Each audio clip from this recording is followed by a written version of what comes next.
جناب عباسی چند نفر رو نام میبرن، بگین این یا اون. شهرام حقیقت دوست یا رحیم نوروزی. شهرام حقیقت دوست. شهرام حقیقت دوست یا مجید پتکی. شهرام حقیقت دوست. شهرام حقیقت دوست یا سید جواد هاشمی. شهرام حقیقت دوست. شهرام حقیقت دوست یا پژمان بازرگی.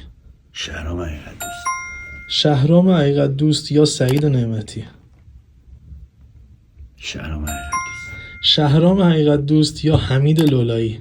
شهرام حقیقت دوست. شهرام حقیقت دوست یا حامد آهنگی. مثلا مشخص شهرام حقیقت دوست. شهرام حقیقت دوست یا حسین توشه. خدا رحمتش کنه چه سالی حسین توشه.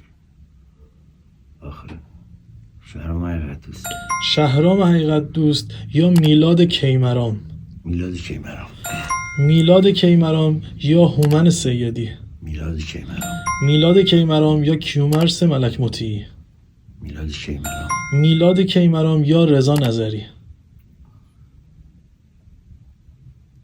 دست میذاری رو نقطه های چیز میلاد کیمرام. میلاد کیمرام. ممنون از شما.